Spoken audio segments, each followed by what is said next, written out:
Israel's Prime Minister Benjamin Netanyahu is vowing to continue with the Gaza offensive. He was speaking to soldiers during a visit to a military base in southern Israel. The US is warning Israel indiscriminate attacks on civilians are costing the government international support. This is going to be a difficult war, but there are signs of a breakdown. I can see that, and surely you can see that too. I see our determination to continue until the end and eliminate Hamas. An overwhelming victory over Hamas will give us many, many advantages, both from the power of deterrence and also from the power of persuasion towards the whole world sitting in the stands. Well, Bernard Smith joins us now from Tel Aviv. And Bernard, we understand the US National Security Advisor Jake Sullivan is there. How are his meetings going with Israeli officials?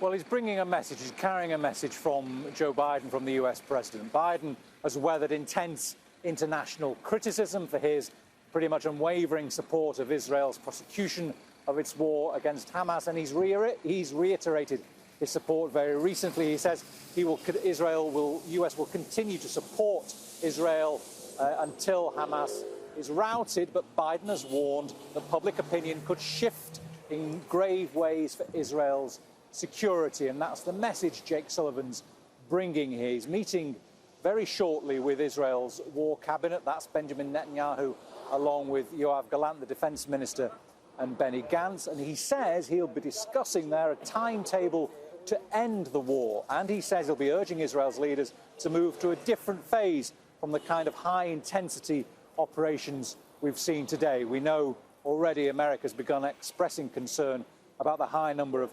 civilian casualties that are being killed by Israel's attacks on Gaza.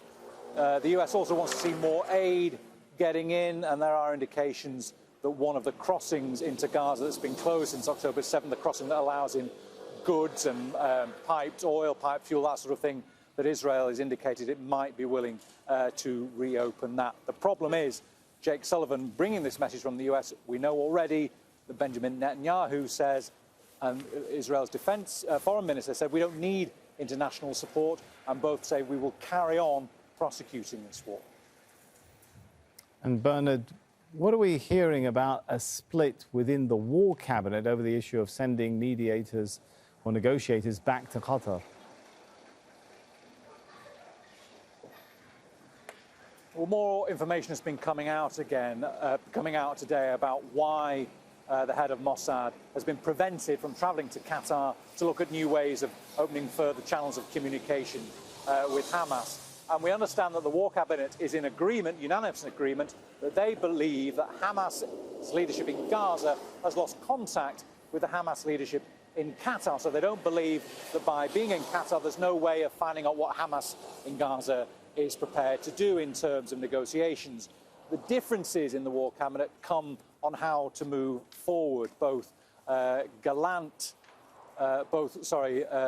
defense minister and Benjamin Netanyahu, they want to take a passive approach. They want to wait until Hamas appears with some sort of offer, whereas Benny Gantz, he's more in favour of sending somebody out to Qatar, or the Qatar is at least being proactive in trying to find out what Hamas wants to offer, what Hamas wants to do in terms of any future negotiations. But there's pressure from hostage families, of course, to bring those captives back, and they've written to the Prime Minister to ask him why he hasn't sent the head of Mossad out to Qatar for further negotiations.